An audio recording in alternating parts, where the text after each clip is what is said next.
Ladies and gentlemen, today I'm at the job site, which is very important. As you can see, this particular pressure regulator is leaking. The problem with this pressure regulator leaking is it's a older house, so the pressure regulator is much older. So, and as you can see, some part of it is already bluish color, which is the copper oxidizing or copper rusting. That's going to be a problem trying to take it off. So first, what I'm going to do here is shut off the main, and after I shut off the main, this is the second main right there, which I would have to shut off. This was just the added on. In this particular job site, it happened to have two different main, and then you want to drain all the water that's there already, because the pipe have water in it, and what you want to do is you want to get rid of all the water out. So when you do cut the pipe or open it, the variable valve, you don't have any water coming at you. So I'm trying with the screwdriver to see if I could take the top off. So what I could do is when I take the top off, I might be able to adjust the diaphragm inside or do some kind of adjustment. I tried to open it, the screws are in so tight, it's like it's welded shut. So that created a problem. So I tried, no matter how I did it, didn't work. So next plan is to use wrench to try to see if I could open it. I know I may be able to open it, I may not. In some cases, it comes out easy, but right now I'm dealing with the rust, I'm dealing with the water leak, so who knows what's between the thread, male and the female thread. So for me to open it, it's going to be very difficult. Also, what I want to keep in mind is I do not want to jeopardize the pipes, the line here that you see behind me. This is the work that has been done. I don't want to jeopardize it because the network is already set. The pipe is already going to different places in the house. Plus I have the main coming in. So I need to be careful. The amount of force that I'm going to use, amount of force that I need to use, it's well calculated or measured through experience. And this is what I need to be doing.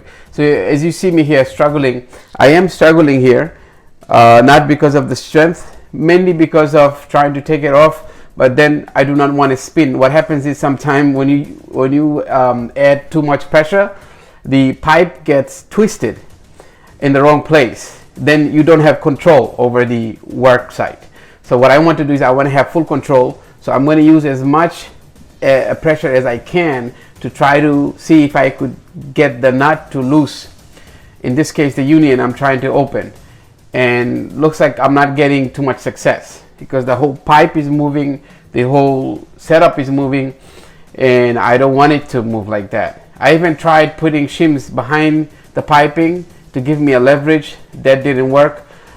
Where the pressure regulator valve is installed, it was installed here in the past. So what I'm trying to do is I am trying to take it out. I tried to unscrew it, that didn't happen. So I'm doing the ultimate thing, cutting the pipe so I could get this section out. I have different plan for this particular setup. This valve looks like it's outdated. It cannot be fixed. What they call is beyond repair. So I'm just going to get rid of it. So I got this small pipe cutter, which is the only tool I could use given the space I have behind the wall and the valve.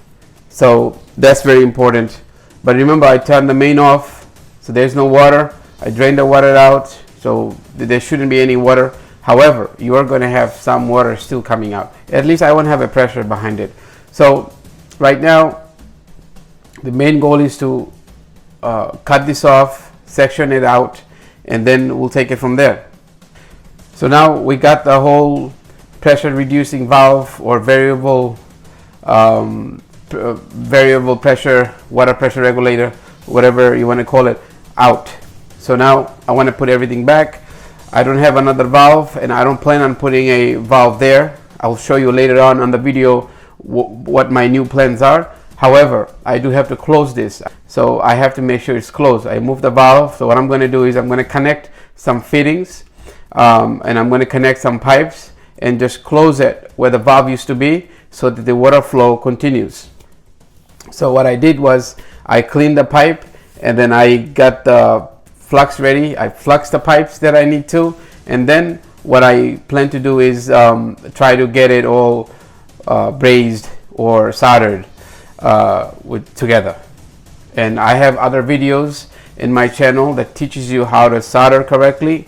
And just to go over it quickly, is you want to make sure the pipe is hot. But if you have a fitting in the pipe, try to heat the fitting first and have a flame on one side and solder on the other side, because when the pipe is hot enough, the solder likes to follow where the flame is.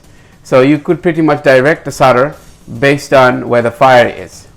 So in this case, I'm waiting for the pipe to heat up, and when that happens, you just tap the solder in place, and you see the solder will melt and move toward where the flame is. That's the key. All right. So in this case, as you see, I closed it. I didn't have any problem. That's because there shouldn't be any water. But trying to solder with the water in the pipe, that's like impossible. There are tricks and tips to follow that the plumbers follow to solder in the case that you have issues with soldering when the pipe has water in it, which I will cover later on. So what do you see here, the finished job right here, because I'm trying to work on the line here, water line, to do things in the future, which I will explain to you later. And I already have a valve there, and then the pipe goes straight up without a pressure reducing valve, and it goes up to the house, which is how it looks right now. So this is the valve that I bought, right? And I plan to install it here so I could reduce the pressure from 70 to about 60. All right, because I don't need too much pressure. To do that, I might have to move this pipe out a little bit so that I could have it right here. This way I don't need too many pressure regulator, because I have this pipe going to the water filter system, and this is the bypass right here. So what I want to do is I'm going to end up extending this pipe out and put this pressure reducing valve here, and then I could continue with the rest of the project. So right now, this is what it looks like. That's the finishing job with the pressure reducing valve removed, and I just connected directly because I plan to introduce this device which will regulate the pressure in the future.